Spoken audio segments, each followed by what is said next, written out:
Welcome back to the Leverage Lounge podcast, where we decode how agents, creators, and entrepreneurs scale using people, systems, and the one thing most people overlook, communication.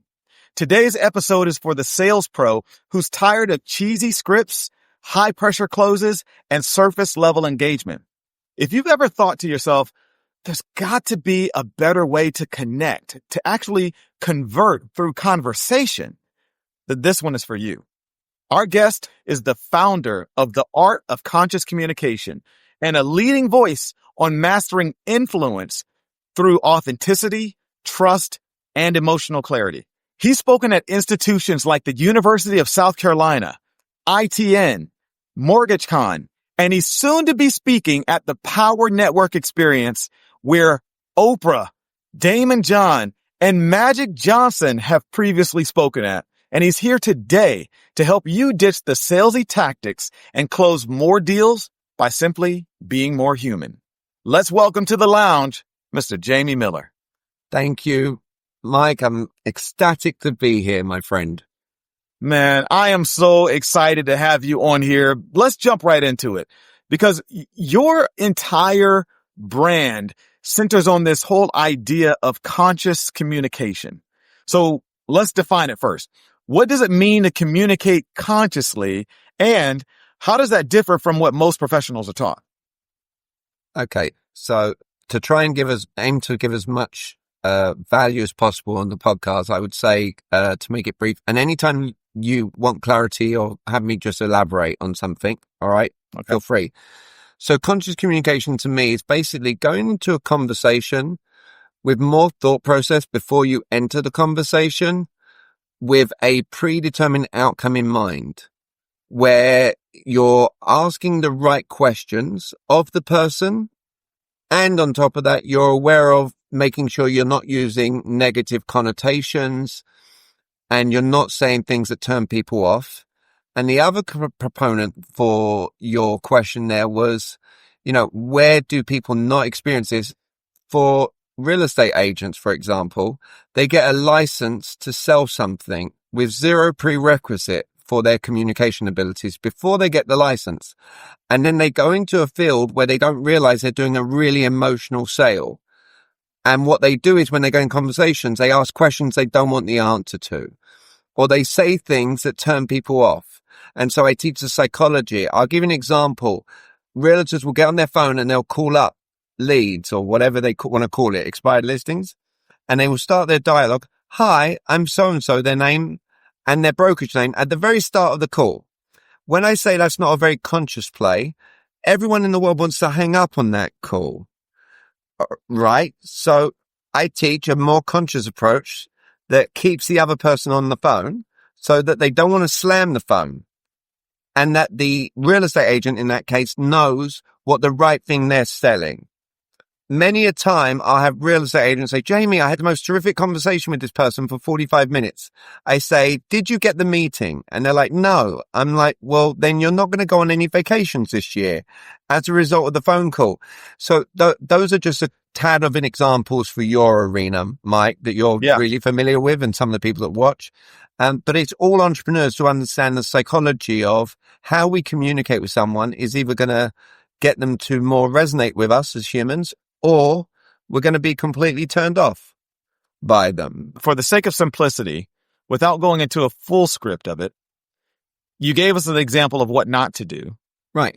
Give us an example of what an agent should do when making a sales call like that. Okay.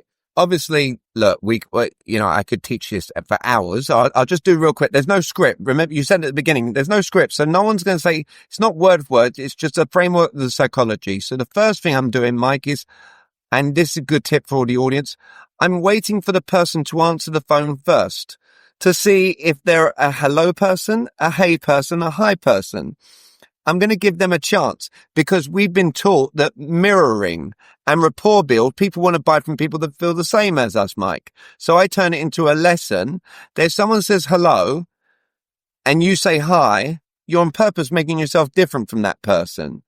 So as an added consciousness, it's like, I'm just going to wait. And obviously in your case, look, you say the Mike Collier. All right. what is my name according to you? Jamie Miller. Okay. What do you think it says on my driver's license, if you were to guess, as a first name? Jameson. No, it says James. All right. And I make this a lesson. Anyone who calls me up and says, hi, is James there? I'm like, you don't know me very well and you're about to sell me something. All right. So hopefully this is a lesson in itself. So first off, I'm going to wait for you to answer the phone to say, hi, it's Mike. So at least I know you go by Mike. And if I got you as Michael, do you know what I'm going to do consciously? I'm going to be like, hey, mate, I've got your name as Michael. What do you like to go by? Because immediately I'm making it colder to warmer just by being able to call you by what you want to be called. That's good. All right, as Nick's added as a starting point. And then, and here's an extra lesson. Instead of I'm calling you because of, I'm going to make it the better framework in communication. Instead of I and you, find a way to use we. You want to be around we people. All right, you might laugh at this. Your audience might laugh. Shaquille O'Neal is I call it Shaquille O'Neal syndrome, because Shaquille O'Neal was on a TV program once and one of his kids said, we're rich. And he goes, we ain't anything. You know, I'm rich. Now, he was having fun with it, right? Yeah. But I saw that one. But if we're on a phone call, if I'm calling you up, I'm going to be, Mike, we have not had the privilege of speaking before. It's got nothing to do with, hi, I'm so-and-so with so-and-so.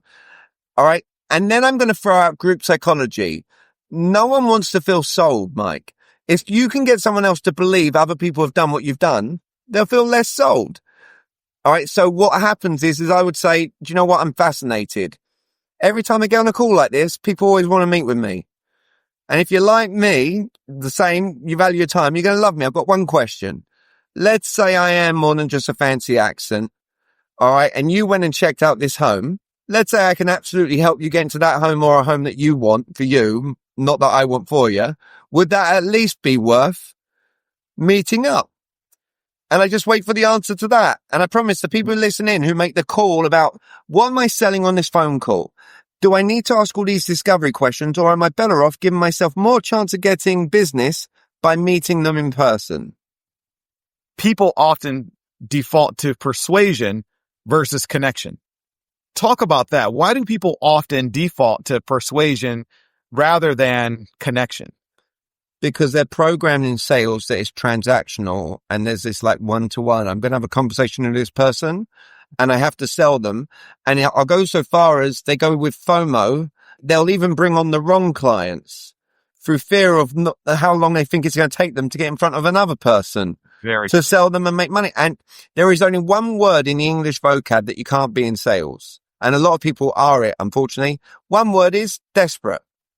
Everything else goes. I'm here. You said human. I'm here to show you. I've had many a sale I've done when I've been nervous. I've had many a sale I've done. In fact, I'll go so far. My dad will love me sharing this if he was alive. Vulnerability is the sexiest trait in sales. I believe that. All right. I'm going to be truly vulnerable on this podcast with you to share where life has not been like this. I go so far. If you run into someone who says life's been like this, I would run away from them very quickly. All right. And I would suggest other people do the same, Mike. All right. But I think that people get too programmed into scripts, for example, and they then get told, you forgot to say this word. All right. Or you can't do or ah. I've probably and R 1,000,000 times already. Yeah. I'm someone who's compensated to coach people on how to communicate. We get what's professional. You're in a field where people are watching a TV program, multi-million-dollar listing, watching Ryan Serhant and having a family member saying, you can do that. And then they go and get their license and they get into the business and they find it's not that easy. But here's the other big thing, and you could probably attest to this.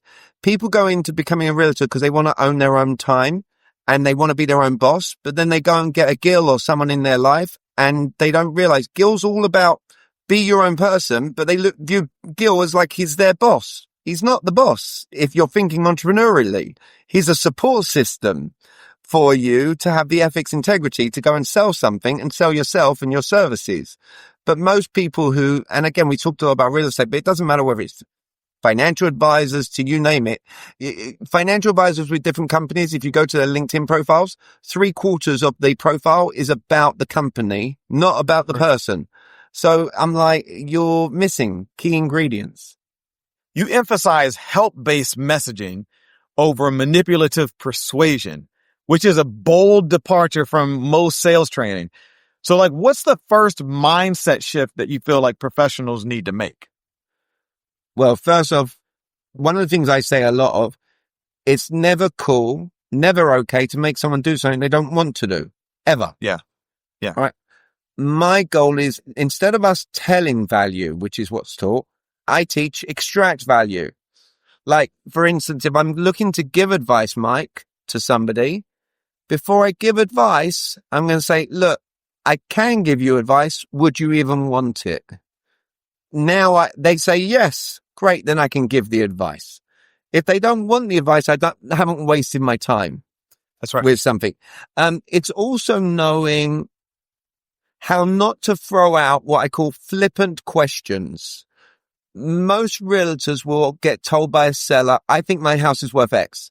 And then very flippantly, a lot of realtors, now, Mike, just as a genuine compliment, you might be able to ask a seller, how did you come up with your price point, and still get the listing? However, just my belief, if I share it with conviction, the reason 74% of realtors don't do any business in a year is because they're asking questions that they're not able to overcome the objection once the information is shared with them.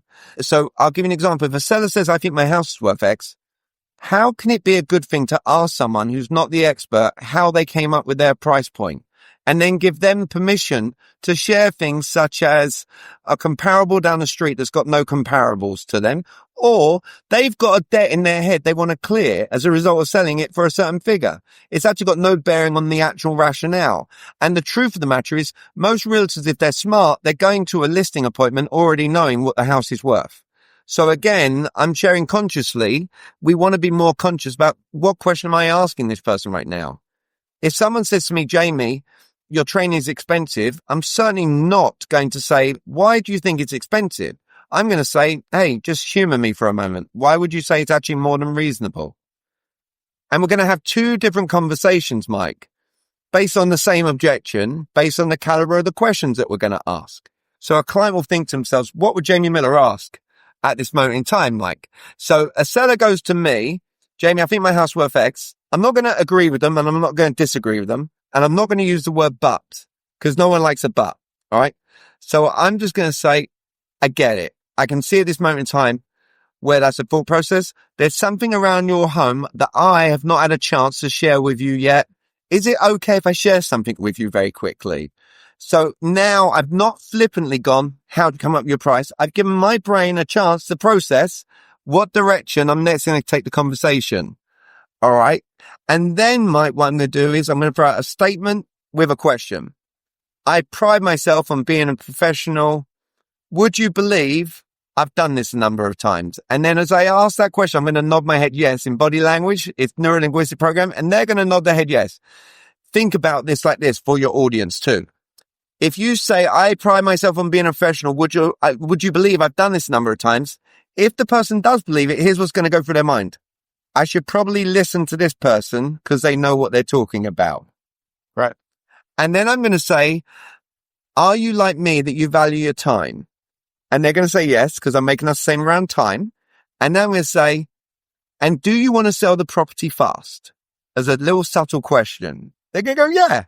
You're going to love me. To value your time and get your property sold fast. I didn't just come here in my own opinion. I had a whole 1,000 of us at Inspiration Hall looking at this property and all the homes that have sold in a real short radius of where you and I stood right now. And this is the number that my team and I came up with to get the property sold pretty quickly. Now that I've just shared that, can you see where this is a sensible amount? All right. And again, I'm not saying this will work 10 out of 10 times. I'm saying it's better than asking, how did you come up with your price? Right. It becomes adversarial. How do you tailor your message for a stage audience versus a one-on-one coaching client? When you're having a conversation one-to-one, imagine a stage, you're having a conversation just one-to-many. It's the same conversation. Every speaker in the world is selling something. Just people are either doing it really well, let's say, and people are not, to use a more positive connotation, people are doing it not so well.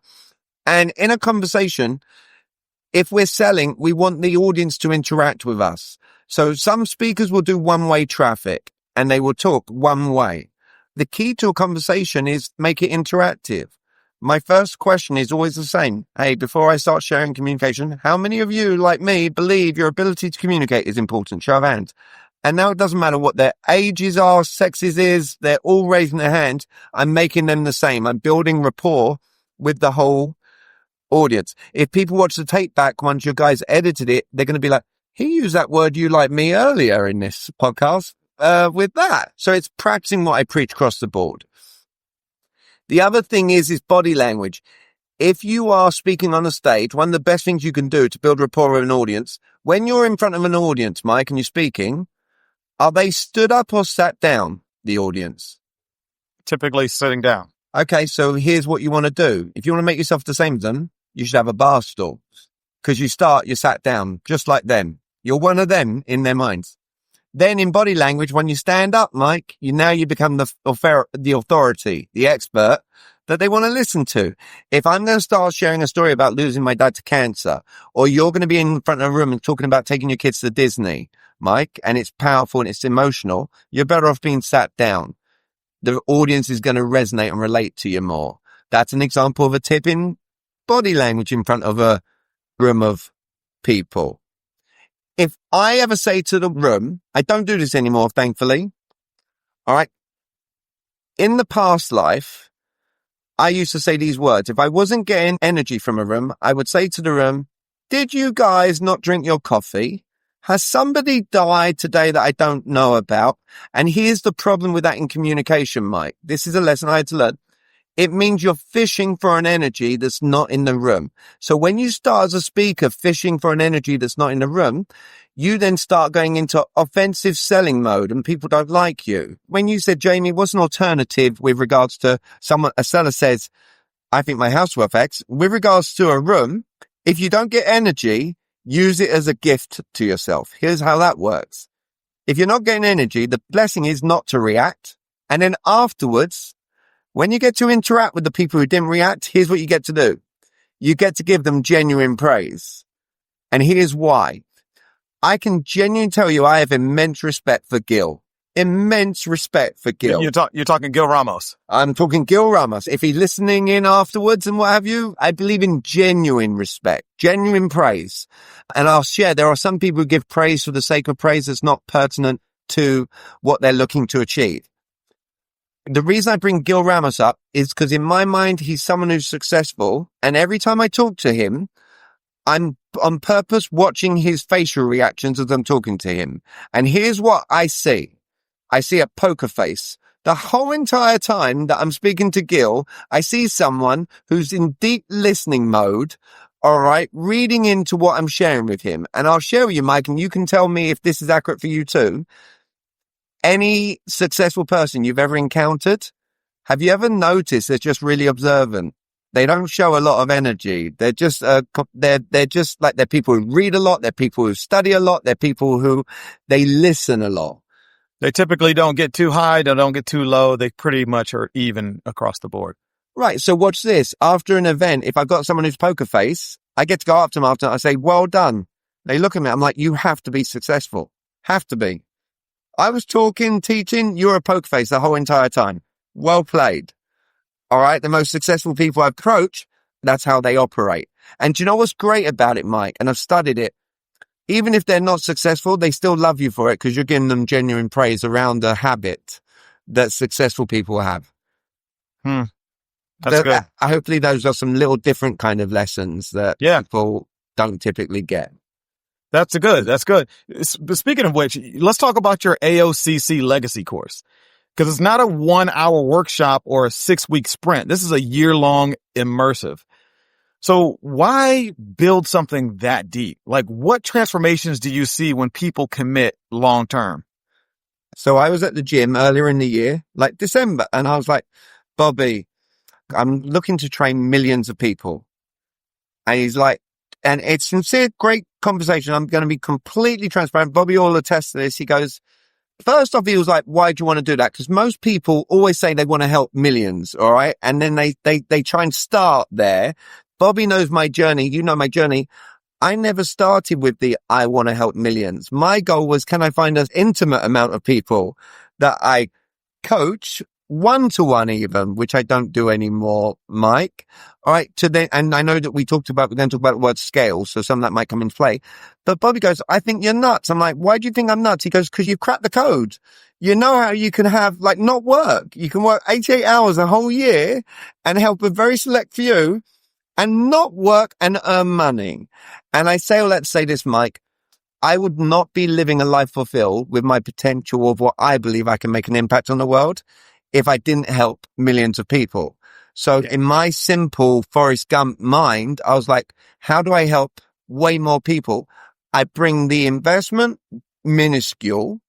I don't do any marketing, and I just let the universe conspire where people like yourself are like, dude, less than $200 a year to learn from you is indeed a no-brainer. And then on top of that, Mike, I use Dale Carnegie as an example because I've read his book and he's not alive, and I talk about things that he taught. All right.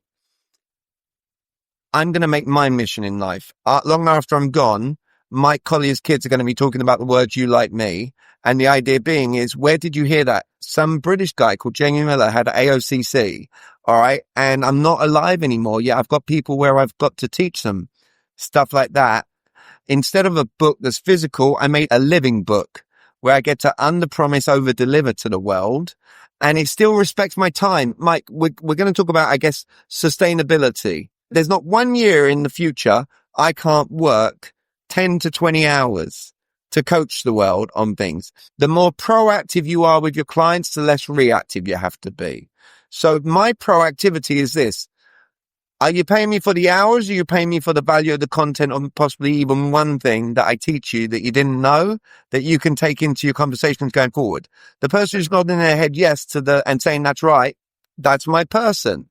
Everyone thinks differently, Mike. A sale is just, do we agree to think around something the same way? All right. And then just share with abundance. The truth of the matter is, for less than $200, I'm sharing information that other people are paying me 18 grand, 36 grand for the same exact information. And here's what I love. The world does not judge you at all based on that. The people who have invested 36 grand, they're happy to invest it, and they know that you're still being a gift to somebody else. Yeah, I'm focused on helping the masses without investing 1 cent in paid marketing. It's all going to come through partnerships. All right. One of the things that hasn't been mentioned yet, I didn't know if you knew this from your research. I'm sharing the stage at Fuse in Nashville, October. I'm sharing the stage with Matt Ishbia, who owns UWM, owns the Phoenix Suns. Okay. I'm being put into the Partner Perks program for UWM. According to my sources there, 50,000 different loan officers. I'm naive, and I do believe that naivety is my gift. I'm not naive enough to believe all 50,000 will see Jamie Miller Partner Perks. Yeah, I can tell you I get to make a huge difference to those people. Yeah. And I don't know what people might withdraw from the lessons that will look to be thrown in there in terms of my life is based on, and you're 46, and I know we have similar thoughts.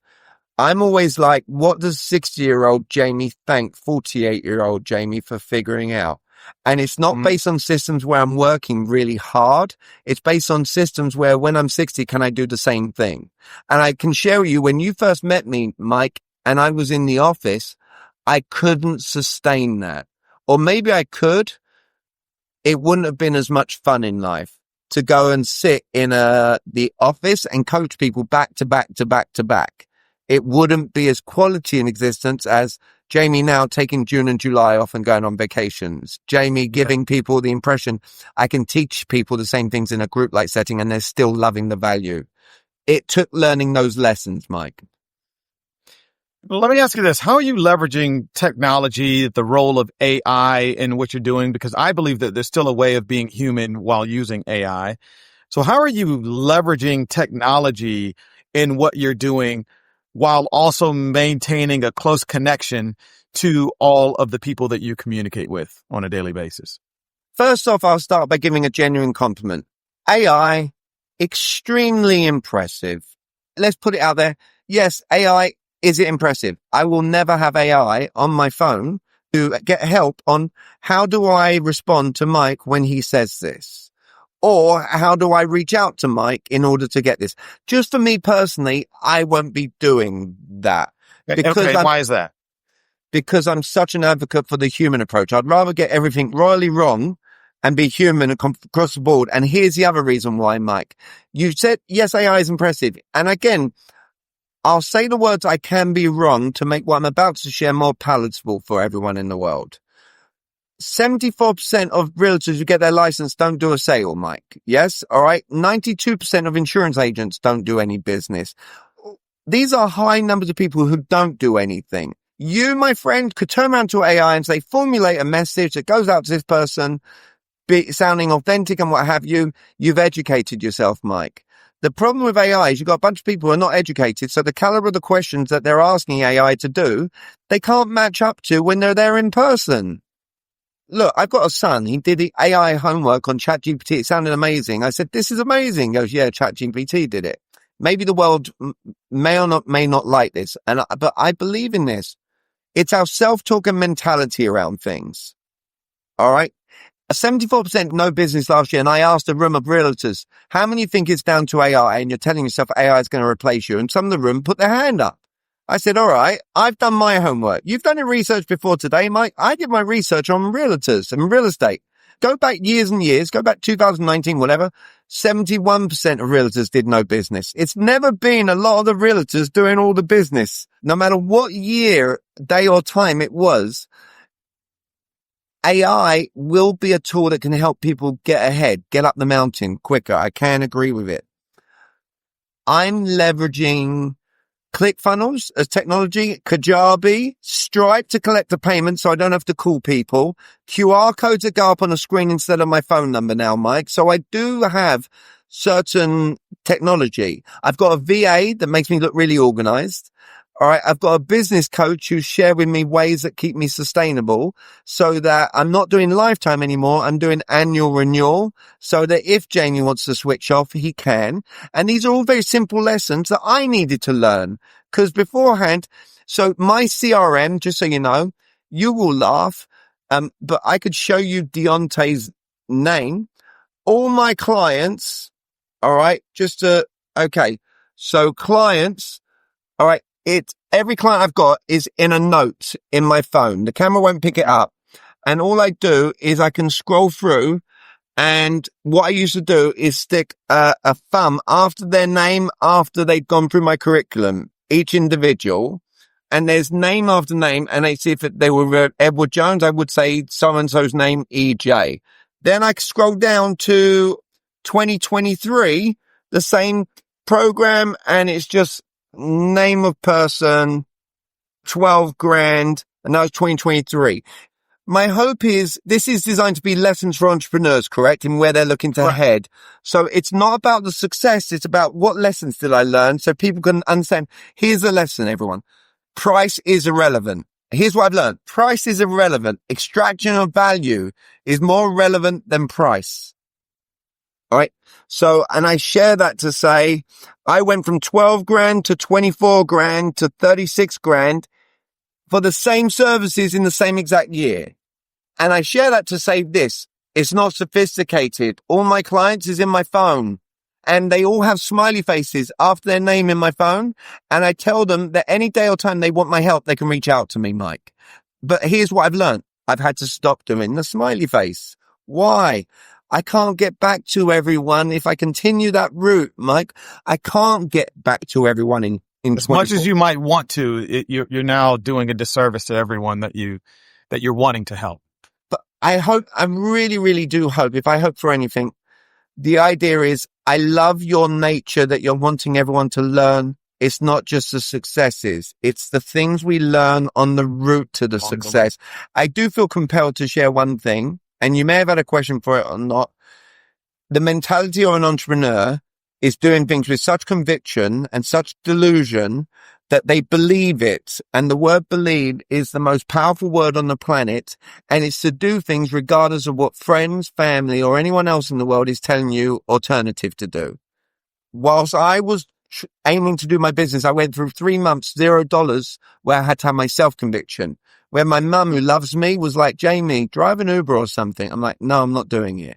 I think every entrepreneur has to go through a journey where they just have so much belief in themselves, regardless of what society tells them, regardless of anything else. And they have to have a burn the boats mentality. There's no, I can always go back to. All right. Because if you start telling yourself in the message, I can always go back to, you're elevating the chances of that being the outcome. How are you managing your follow-up systems, your DMs, your content strategy, your bookings for all of the stages that you're going to, the events that you've been asked to speak to? Are you handling all of that yourself? You mentioned that you have a VA. When I say I'm selective, Mike, I've made a mission because my mission now is more people. It used to be time. All right. And now I figured that out. So now it's like, how many people can I help? So basically, Mike, even like this podcast last year, sincerely, I probably wouldn't have done this podcast. Not because I don't love you, because I do. It was because I was having conviction. I'm not working more than 100 hours. So I made it like, so that was it was more balancing, trying to figure out what to do on a day you have nothing going on. All right. And not doing anything. Now, Mike, to answer your question, any day or time in my calendar where I'm free, all right, I will do a talk. I gave a talk this morning at Zach Blesnick's business, and I can still do this podcast and not feel drained. I'll take physical exhaustion any day of the week over mental exhaustion. This is mentally exhausting because I'm aiming to give my very best thought processes to an audience. The speaking engagements, typically someone will say, Jamie, can you do this? And if it's June and July, I don't. But any other time of day, I'm like, I can do that. So I've got Atlanta. The person said, can you speak from the 5th to the 8th of November? I'm like, yes. Then I've got nothing else November. All of a sudden, Jamie, what about Tulum, November 9th through 13th? I'm like, that actually works as long as I can fly out on the 9th. And then because I've got a daughter, Mike, and I look to spend time with my kids, I'm taking Ruby to look at colleges, scarily enough, in Chicago from the 14th to the 18th. Here's one thing I won't do. Once it goes in my calendar, Mike, and it's locked in, I don't care what event someone's throwing. I know from March 18th next year till the 29th, I'm with my daughter Ruby in Tampa, New York. No event will come in between that. But I try and find, yes, people, they're throwing an event. It's me dealing with that. Now, the other parts, I'm learning, my friend. One thing I did to aim to set up success, and I just did the videos last week.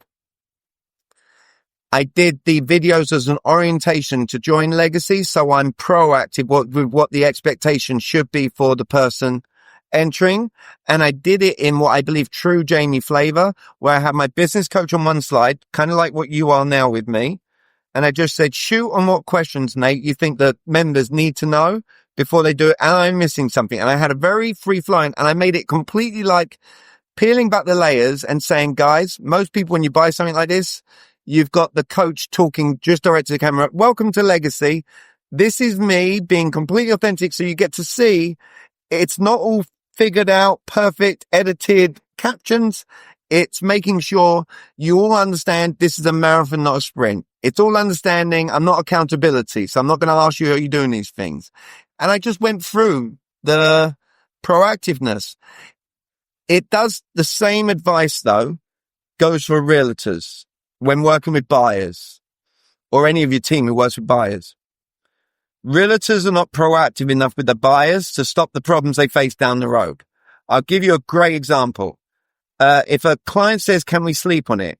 It's telling me you didn't proactively deal with that conversation when you first met. Because if I was working with a buyer, I'd say, hey, when you see a home that you love, not that I love for you, all right, here's some words you're never going to say to me. You're never going to say, Jamie, can we sleep on it? Here's why. Would you say you got good taste or bad taste? I use multiple choice. They go, good taste. Okay. When you see a home that you love, here's what's great. Other people will love that home too, right? Right. You're not going to miss out on it because we're going to put an agreement on that home where with my negotiation skills, we're going to have a bunch of subject to clauses. So if something doesn't go quite right, we get to walk away. So with that being said, what's one thing you're never going to say to me? Jamie, can we sleep on it? Terrific. Now, when we see a home and they go, can we sleep on it? Do you remember when we spoke and it was shared and they're going to be, so now you don't have to deal with the objection there. Another example, you're never going to text me and say, we're going to hold off. I'm figuring stuff out with that. Yeah, I'm learning how can I be proactive with people that come on board.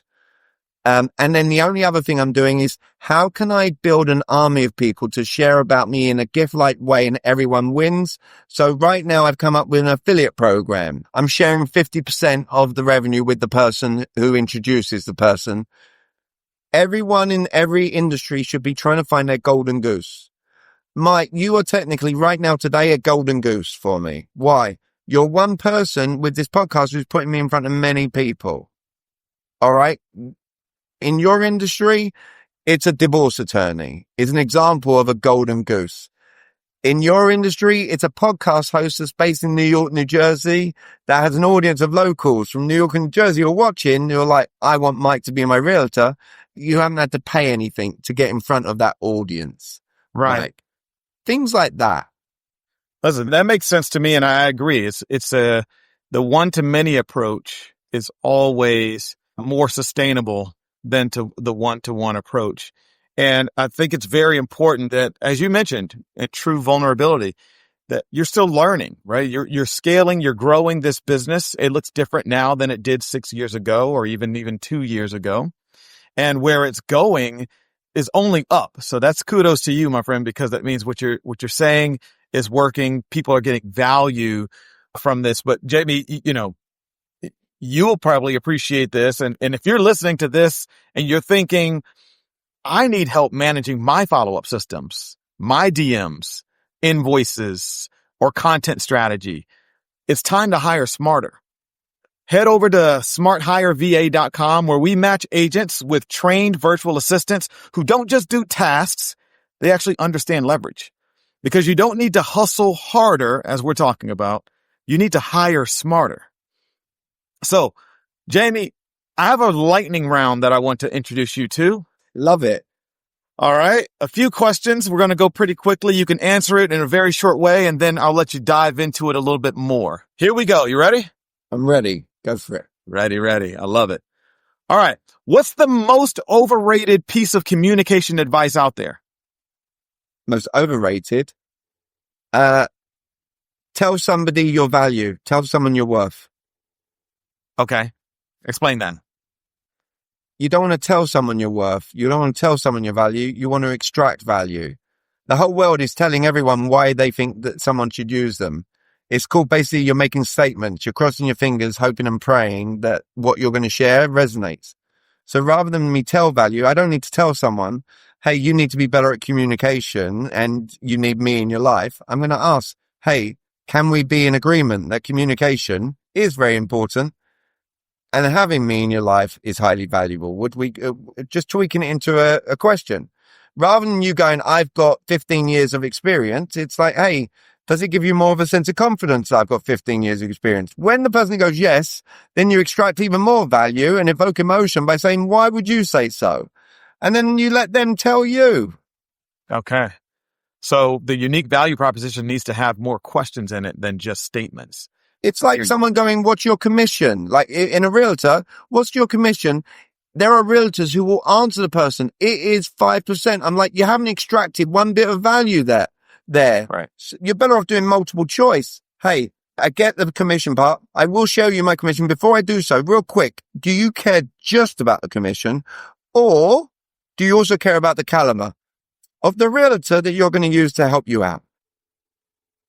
And then I wait for the answer to that. If they say just commission, I'm like, yeah, there's Bob's friend Sarah who lives in this town who's got a friend who works at a nail salon. And there's supposedly a bloke in the nail salon who half-time mops floors and part-time does real estate. He'll charge you any commission that you want and having fun with it.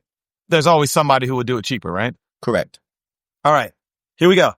What's one weird habit that keeps you grounded before a keynote? Do you have any weird habits that keeps you grounded before your keynote?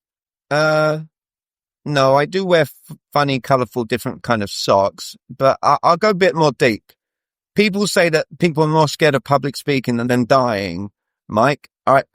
If someone has to give a public talk, even me, if I get nervous, it's been a long time since, but when I get apprehensive or nervous or butterflies, some people say think of a room naked. I wouldn't do that. Some people say focus on someone in the room smiling. Don't do that. I focus on my dad dying from cancer. And the reason I do that is there's no one in the room can throw anything at me that's worse than that experience. So maybe your audience can be like, think of something bigger and worse in your life that's taken place.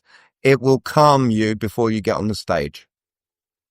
Yeah, that's good. That's deep. So we're talking about masterful communication. and improving our communication methods? Who is someone that you think communicates masterfully? The favorite book I've ever read, Ron Shapiro, he wrote the book Power of Nice, based on win-win negotiation, and he was Cal Ripken Jr.'s agent. And what I love about him, if you think about it, he kept Cal Ripken Jr. happy, being able to negotiate terms with a team that still has him being paid today based on the negotiations that he did. So and it teaches you all the questions too in the book. It's very colorful. I liked his flavor, and I like creating win-win situations so everyone leaves feeling happy. Awesome. And what was the name of that book? The Power of Nice, win-win Power negotiation. of Nice. Okay. Yeah, win-win negotiation. We'll make sure we put that in the show notes. Okay. For all of you listeners that are out there. All right. What's one thing you do that 95% of people ignore, but makes all the difference when you're trying to influence others? People aren't going to like it. I only think less than 3% of the world are this. I'm just true authenticity. I own it. I'm going to always be myself. I'm not going to apologize for being myself. I say that as long as you're doing everything in life with ethics, integrity, good morals, and you can look in a mirror, you should never have to apologize about how you go about doing things. There are going to be people that watch this show. I'll use an analogy. There'll be people watching this show that will say that they're being authentic, and yet they're following the script. So I don't care what they say. All right, I'm willing to debate. There are people that if I ask everyone in the world, would you think you know what good customer service is? They will say yes. Everyone in the world will say that they know what good customer service, and then I'll ask them, not out of being flash. I'm like, have you ever stayed at a Ritz-Carlton? No? Then don't tell me you know what customer service is. That's right. Okay. You're asking, my dad always said, if you don't have knowledge of something, you don't have the right to have an opinion to something. All right? And most people go to sleep at night with this peace of mind, like, I couldn't have done anything else. I'm like, yeah, you could have. You told them why they should do something. We're not built the same. We're not having the same conversations. If I get someone to tell me why they should do something and they don't, I sleep peacefully. If you tell someone why they should do something and they don't, you shouldn't sleep as peacefully. And you asked the question, so that was me just being it sounds almost like a soundbite. I'll leave one more tip. You can't be an amateur in how you communicate with your spouse and kids at home and suddenly become a professional in your business life. It will seep into your business life. If you're asking terrible questions in home, it is going to be coming into your business too. Do you believe that's the source of a lot of constraint at home? A lot of the reason that relationships and marriages, why there's over a 50% divorce rate in America, at least. Do you think a lot of that has to do with poor communication? Look, I'm the blessing. There's a quote that I live by. No good sailor was created in calm weather. You're looking at me. I've been divorced. I'm not going to go ahead and say, hey, Mike, here's some marriage advice. I've been divorced. I'm amicably divorced, thankfully. And the communication has helped the amicability. What I can share with you, my relationship now is the best one I've ever had. True story, because it gives me peace. Why? Stephanie and I, we always come from a place of seeking to understand. If I'm being a lunatic, she seeks to understand why is Jamie being a lunatic at this moment. So it helps. And that's part of communication. I think the whole world, we're all lunatics. We got to be lunatics to do this podcast, Mike. You got to be a lunatic to be in the gym like at 5 a.m. like Deontay. Remember I said the word delusional. You want to be a successful entrepreneur, you almost have to be delusional to the programming that goes on in the world. Actually, I tell you what, let's have a bit of fun. I know we've gone over. Yet you might like this. We're going to do an exercise where I'm going to show you how you're programmed and your audience is answering the same way. All right. Okay. Every time I do this, just say the first word pops in your head. Hey, I was told go to school growing up. And when I was in regular school growing up, I got told you have to go to college. And in order to get in the best college, Mike, I got told in regular school that I had to get really good grades. Right. And then when I got to college, I got told that I have to get more good grades. And then when I left college, mum and dad became mean. They didn't want me living at home anymore. I didn't want to live at home anymore. So I had to start figuring out a way to make some money. The only way I know to make money is go out and get a job.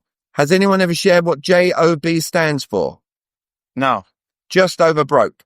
And with that just over broke situation, we're expected to save all our money and live out this glorious life. Okay. Now, my friend, all your audience knows, because they said the same thing, because I do it with predictability. That, my friend, is why people don't become successful entrepreneurs. They're programmed. My goal in life is to anti-program and have people take the leap and be their miscellaneous selves. And watch this, Mike, I never knew you when I started my business. Here's the testament. Everyone says, go with your sphere of influence, go with your family, who you know. If you're only going to go based with who you know, you're going to be starving very quickly. The whole point of business is, how do we resonate with complete strangers? You and me, my friend, are vibe. Like, we're part of the same. You're 46 going to Disney concerts. I'm 48 going to Disney concerts. It's too loud. We can have some fun. And I think that the world needs to anti-program itself. That's very apparent.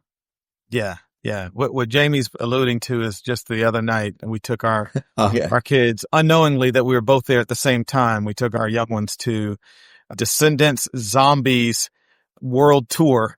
And I have to tell you that this was by far the loudest concert. And I've been to some great concerts, Bruno Mars being one of my favorite concerts. This was by far the loudest concert that I've ever experienced. And it wasn't because of what was coming from the stage. It was all of the high-pitched screaming coming from 7-year-olds to 13-year-olds and a little bit older, quite honestly. Piercing screams headed towards that stage. And my ears were still ringing the next day. And Jamie had mentioned on Facebook that he was there. And I said, oh, I was there too. I said, that was the loudest experience I've ever had. And he goes, yeah, welcome to my life, right? You know, it's fun. I love these conversations because it makes us better people. And that's what I truly aspire to share with the world, is that, you know, this is a journey. Becoming a business owner is a journey. Leveraging and scaling to the next level is a journey. Understanding that you don't have all of the answers, and also understanding that it's okay, but it's not okay to stay stuck there, is a journey.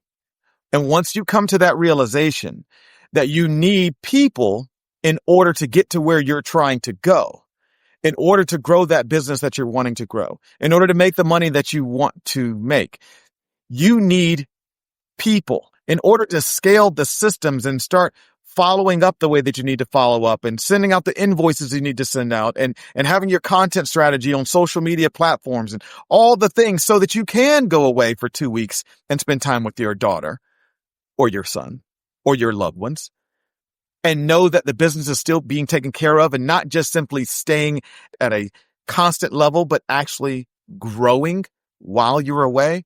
That is what we call freedom. And so, Jamie, I want to give you the floor here at the end. Okay. Where can people connect with you? And is there anything that you want to share? A resource, a course, a keynote, or even a message with our audience? I tell you what, look, in the past, I would be looking for the smiley face client. So I would share my phone number, Mike. All right. Like, that's what I would be doing. Now, administratively, it's not necessarily an activity I'm looking to do. What I can do, which I think is based on my preaching of sustainability for everyone, the way that they operate their business, and for those who start to mean to go on, if you're watching this podcast and you watch it to this point, all right, notice I'm using the words, and you want my guidance, all right, I tell you what, if you do a comment to Mike, I'm sure, one, he'll appreciate. First off, the most important thing for me on this podcast is, was I a good reflection on Mike? He started this new podcast. The aim is, for more important than anything, is for people to reach out to Mike and be like, Mike, I learned a lot from Jamie. That's more important. And that is proof of the money is irrelevant. It's the how you leave someone feeling and the people. If you're like, you not only do you love Mike for having me on, and you're like, I think this guy Jamie can teach me things to be more human and distinguish myself, then go ahead. I'm sure there's going to be a way that Mike will have where you can make a comment, all right, somewhere. And there might be, Mike probably has systems or a VA in place that will make sure that every comment gets seen in that regard. And if it says anything along the lines of AOCC, legacy, Jamie Miller, or anything of that nature, I will go ahead and make sure that you guys get the link with the no-brainer investment for you guys, so you can learn everything that I have to teach in the world.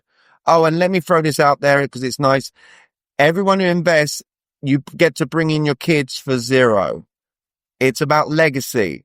So it's you make the investment for yourself to make return on investment based on what you do for a living. More importantly, I'm looking to help younger generations who have been looking at devices way longer than I have, all right, that suffer from social anxiety or want to learn how to build rapport with people or things that are important to them in communication. I'm looking to be a gift to those generations. So hopefully, if you've watched this point, send me the link and then you'll get to bring yourself on board. And then you just reach out to my VA with your kids' email addresses and full names, and we get them access to no additional investment. And as I share that, by the way, everyone, if you saw Mike's face, it kind of lit up. I get a lot of people where they're like, wow, all right, that you're doing that. And I'll throw out this. It is less than half what I pay a month for my daughter's singing lessons for a year of learning stuff from me. So just to put it into context, I'm giving people the ability more so to do it than not do it. All right, out there. So there you go. That's what Alex Hormozy calls a $100 million offer. I love to see it. What a powerful reminder that connection is a skill, not a given. And if you want more referrals, better conversion, and real influence, this conversation was your blueprint. So hit that share button, hit the like button, and send this to somebody in your circle who's building a business on trust and integrity. Now, for more episodes on leverage, growth, and scaling the right way, visit leveragewithmike.com. This is the Leverage Lounge. I'm Mike Collier. See you next time. And let's scale smarter.